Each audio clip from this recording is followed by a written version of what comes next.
Hello, Samadan here, and welcome to my Gold Guide. In this second episode, we are going to be working out how to run two WoW accounts on two different regions at the same time.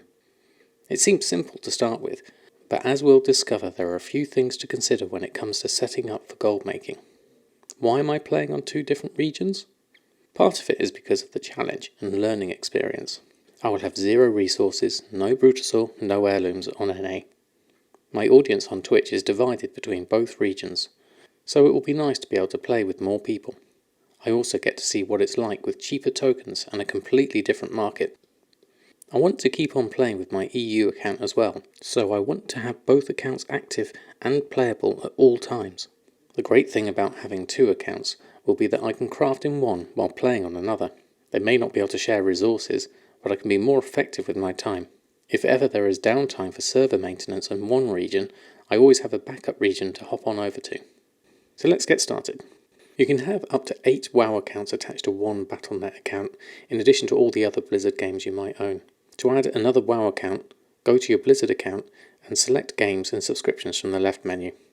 You can see all your existing game accounts at the top, including any existing WoW accounts. Scroll down to the Starter Editions and Public Test Regions and select Create Starter Account. At this point you'll be given a choice to select your region, so I'm going to select Americas and Oceania. Now when we look at the top, we see we have an extra account ready to play. At this point we can get started playing the game, at least up to level 20. Bear in mind though, there is a restriction of only being able to earn 10 gold per character on a starter account, so this might not be useful until we add some game time. Also, when it comes to Battle.net balance, you can't use EU balance to pay for NA accounts and vice versa, so I'm going to have to pay for a subscription with real money first before I get to a point where I can earn enough gold for tokens.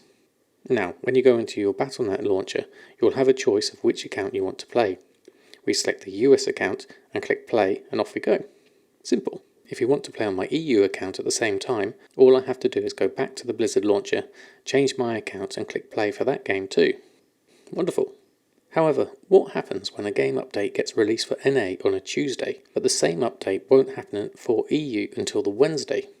It means we can't switch easily between accounts, and certainly can't play them both at the same time until they get resynchronized a day later. For some people this will be fine, but if you are playing both accounts daily like I plan to, there may be some lost opportunities for gold making. A solution is to have 2 separate copies of WoW on your hard drive, one for EU and one for NA, and patch them individually. This is simple enough to do, so long as you have enough hard drive space. All you need to do is make a copy of your WoW directory and run the game from inside the retail folder using the WoW executable rather than the Blizzard launcher for one of the games. You can specify the default region by going into the WTF folder and editing the config.wtf file. You may need to tell Windows what program to open this file with when you first try. In my case I'm using Notepad. The first line allows me to set portal to either EU or US, and that sets the default region when I launch the game. I'm going to make sure this is correct for each of my WoW folders. So this is great, and that solves the main issue of conflicting versions of the game. I've set my Blizzard launcher to not automatically update the game when it needs patching. I will do it manually in the launcher after I've set the correct installation directory to make sure it patches the right one at the right time. So that works fine. I can use the Blizzard launcher for my main account and the NA WoW executable for my NA one. There is one situation yet to be accounted for, and that is what am I going to do with add-ons? It would be much easier if I updated just one set of add-ons, and in particular TSM, the main gold making add-on, expects there to be only one add-on folder, not 2. I'll be going into more detail about using TSM as we go through the series. So how do we get around this? We can make use of a handy technique called symbolic links. Symbolic links are like powerful shortcuts. You link 2 folders together and your operating system will think of them as 2 separate folders, but in reality they will be in the exact same location. I'll show you how to do this in Windows. So we need to link the add-ons folder, which is inside interface, and we're also going to link a couple of folders in the WTF folder, as that's where add-on configurations get stored. So looking at our 2 WoW folders, I have my original one and the copy which I have called WoW NA. I'm going to remove the add-ons folder from the NA copy, and also the interface folder above it. Now we need to click in the search bar at the bottom left and type in CMD for command prompt. We're going to right click on it and run it as administrator. Now we have a command prompt, we can use the make link command. Type mklink space /j, The J stands for directory junction, which is what we want here. Next we want to put in the path of the interface folder we just deleted. This is going to point to the real location in my default WoW folder. Because I got spaces in my folder names, I'm going to have to surround this in quote marks. So put one in first. I can then copy and paste the existing folder path from the title bar at the top. I then need to add the \interface and then finish with a second quotation mark.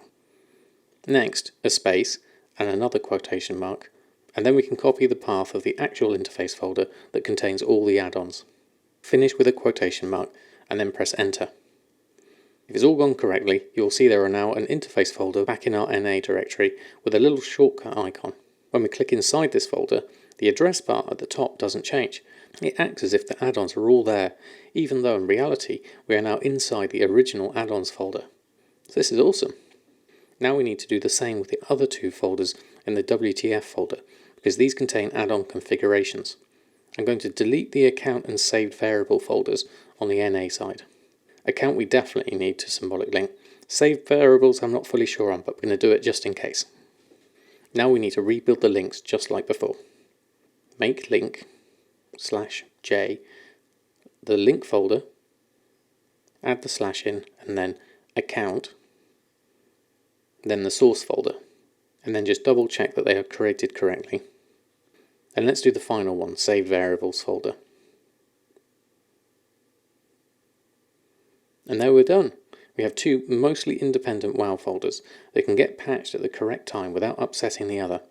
We also have the benefit of our add-ons only being in one place, and in particular the TSM app only needs to look at one directory to store all the data. Now we are almost ready to actually play. I hope you enjoyed this video. My previous video covered choosing a server. You can find it here.